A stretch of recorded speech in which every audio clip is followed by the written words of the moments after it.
Bismillahirrahmanirrahim. Assalamualaikum warahmatullahi wabarakatuh. Ini adalah pertemuan kita ketiga, minggu ketiga dalam mata kuliah metode georesistivitas dan elektromagnetik. Pokok bahasan dalam minggu ini adalah prinsip dasar metode geolistrik. Minggu-minggu sebelumnya kita juga sudah menyinggung sedikit mengenai prinsip dasar metode geolistrik. Nah, sekarang kita mengulang lagi mengenai prinsip dasar dari metode geolistrik. Nah, kurang lebih pokok bahasanya adalah mengenai ekuipotensial dan prinsip homogenitas yang ada di bawah permukaan bumi. Nah, kita ingat lagi mengenai hukum Ohm. Jadi di fisika dasar 2, kita juga setelah belajar mengenai hukum Ohm, yaitu besarnya besarnya tegangan itu akan sebanding dengan kuat arus dan hambatannya. Atau resistansi atau hambatan itu dia nilainya akan sebanding dengan tegangan dan berbanding terbalik dia dengan kuat arusnya. Jadi kita ibaratkan adalah kalau di dalam rangkaian itu lampu itu dia kita sebut dia sebagai resistansi atau hambatan. Berikutnya ini adalah tegangan atau beda potensialnya. Nah, di sini berlaku untuk rangkaian sederhana listrik. Dan di sini nanti pada kabel ini nanti akan mengalir arus listrik. Jadi semakin besar kuat arus, semakin besar potensial, maka kuat arus dia akan semakin kecil, sedangkan resistansi atau hambatannya juga akan semakin besar. Nah, sekarang kita ulang lagi mengenai resistansi dan resistivitas. Jadi resistansi itu dilambangkan dengan R, atau kalau kita belajar fisika dasar itu kita sebut dia sebagai hambatan. Sedangkan resistivitas itu resistivity itu biasa kita menyebutnya adalah hambatan listrik atau Rho gitu. Jadi resistansi itu fungsi dari sifat bahan dan ukuran atau geometri. Nah, resistansi dan resistivitas ini kalau kita lihat dia ada 3 buah benda, ada L1, ada L2, terus berikutnya inilah luas penampangnya ini dia sama antara benda 1 dengan benda 2, dan di sini dia panjangnya ini dia sama dengan benda 1. Nah, jadi resistansi atau R itu adalah fungsi dari sifat bahan dan ukuran atau geometrinya. Nah, di sini kita lihat resistansi atau R hambatan, sedangkan Rho itu adalah resistivitas. Resistivitas satunya adalah ohmmeter. Jadi kalau dalam fisika dasar kita akan menemukannya resistansi itu adalah pada saat kita belajar mengenai hambatan listrik pada bahan gitu kan. R sama dengan Rho L per A. L sama dengan pada saat kita belajar hambatan listrik pada suatu bahan yaitu R sama dengan Rho L per A. Nah, sedangkan Rho di situ itu adalah disebut sebagai resistivitas. Nah, di sini Rho itu adalah RA per L. Jadi besarnya resistivitas itu dia akan sebanding dengan R akan sebanding dengan luas penampang dan akan berbalik dengan panjang dari suatu bahan. Nah, resistivitas atau Rho ini adalah resistansi yang dinormalisasi terhadap geometri, dan resistivitas merupakan besaran karakteristik bahan atau material. Nah, sekarang kita masuk ke resistivitas batuan atau hambatan batuan. resistivitas batuan. Nah, mineral pembentuk batuan bukan konduktor yang baik. Jadi mineral pembentuk batuan bukan konduktor yang baik, kecuali mineral metalik. Contohnya adalah lempung dan sebagainya.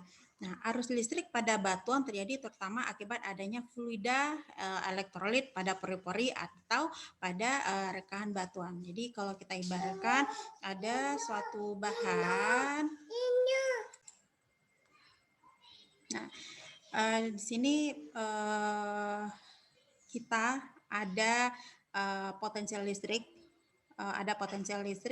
Berikutnya ada ada baterai kita atau arus kita masukkan, kita injeksikan ke bawah permukaan, maka di sini dapat kita lihat adalah elektrolit atau material di bawah permukaan ini dia akan berinteraksi. Jadi arus listrik pada batuan terjadi terutama akibat adanya fluida elektrolit pada pori-pori atau rekahan batuan. Jadi akibat adanya arus maka dia akan saling berinteraksi antara satu elektrolit dengan elektrolit yang lainnya. Nah, arus listrik pada batuan terjadi terutama akibat adanya fluida elektrolit. Nah, resistivitas batuan, arus listrik pada batuan terjadi terutama akibat adanya fluida elektrolit pada pori-pori atau rekahan batuan. Nah, jadi akibat adanya fluida elektrolit ini, maka kita dapat memanfaatkannya untuk melihat interaksi dari elektrolit tersebut sehingga kita dapat menentukan material-material apa saja yang ada di bawah permukaan.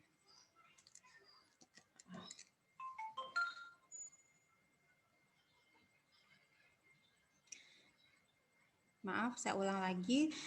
Jadi akibat dari resistivitas batuan ini, arus listrik pada batuan terjadi terutama akibat adanya fluida elektrolit pada pori-pori atau rekah batuan. Nah, ini adalah gambarnya. Dapat kita lihat ini adalah matrik yang non konduktif dan ini adalah yang di luar ini adalah air formasi air yang bersifat konduktif. Nah, di sini dia kalau kita perbesar bentuknya, ini dia bentuknya dalam skala kecil, adanya interaksi antara elektrolit di dalam pada pori-pori batuan. Nah, ini adalah grafik mengenai konduktivitas beberapa larutan elektrolit sebagai fungsi dari salinitas. Dan ini adalah grafik mengenai konduktivitas larutan NaCl sebagai fungsi salinitas dan temperatur. Nah, jadi akibat adanya elektrolit di bawah permukaan, interaksinya, maka dapat kita lihat nilai dari konduktivitas batuan yang ada di bawah permukaan. Nah, ini adalah hukum RC, persamaan empirik untuk batuan sedimen atau saturasi penuh. Ini adalah faktor formasinya, rho F atau resistivitas formasi batuan. Berikutnya adalah resistivitas air formasi dan nilai porositasnya. Jadi nilai porositas ini juga bisa untuk menentukan salah satu aspek untuk menentukan nilai anomali di bawah permukaan. Nah, ini adalah hukum RC2 persamaan empirik untuk batuan sedimen atau saturasi parsial. Ini adalah resistivitas formasi batuan, resistivitas air formasi, porositas, dan nilai saturasinya. Nah, ini dapat kita lihat konstanta untuk formula RC. Ini adalah tabel keterangannya mengenai konstanta untuk formula RC. Nah, ini dapat kita lihat pada gambar ini adalah tekstur batuan yang mempengaruhi porositas dan resistivitas batuan. Ini sandstone, well source. Ini adalah poorly sorted sandstone. Jadi maksudnya ini dia lebih longgar pori-porinya. Ini dia ada limestone. Nah, ini dapat kita lihat tekstur batuan yang mempengaruhi porositas dan resistivitas batuan. Nah, berikutnya adalah nilai dari resistivitas batuan. Jadi, ini adalah jenis-jenis batuannya, ini adalah nilai resistivitas batuannya. Semakin kecil nilai resistivitasnya, maka konduktivitasnya juga akan semakin besar. Semakin besar nilai resistivitasnya, maka nilai konduktivitasnya akan semakin kecil. Nah, dari hukum resistivitas atau nilai resistansi hubungannya adalah nilai konduktivitas dia berbanding terbalik dengan nilai resistivitas. Nah, di sini dapat kita lihat sumber arus tunggal pada medium yang homogen. Nah, ini adalah sumber arus tunggal, aliran arus secara radial dan homogen, potensial berbanding lurus dengan arus. Ini sesuai dengan hukum Ohm, potensial berbanding terbalik dengan jarak dari sumber arus dan permukaan ekuipotensial atau bola konsentris. Nah, ini adalah permukaannya, ini adalah arusnya, arus yang dimasukkan ke bawah permukaan. Nah, ini adalah sumber arus tunggal pada medium homogen setengah ruang. Jadi ini adalah pada saat pengukuran, ini adalah sumber arus 1, sumber arus 2, kita injeksikan ke bawah permukaan, maka arus tersebut akan menyebar ke seluruh bawah permukaan,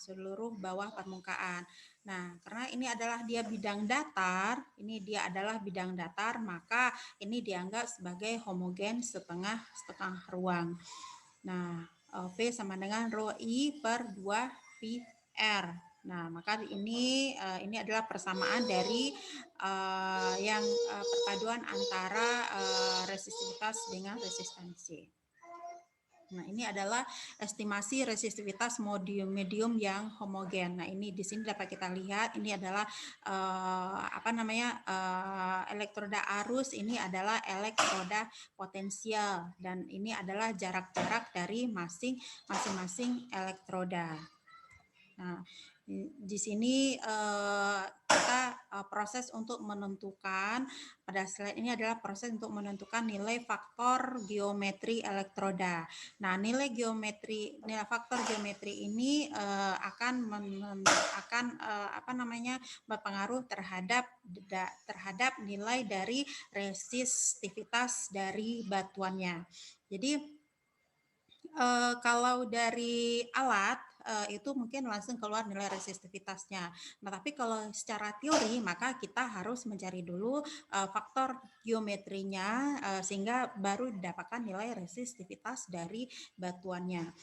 Nilai faktor geometri dari setiap konfigurasi itu berbeda-beda tergantung dari konfigurasi yang digunakan. Nah, ini adalah perbedaan atau variasi penanaman elektroda. Ini adalah R1, R2, R3, dan R4.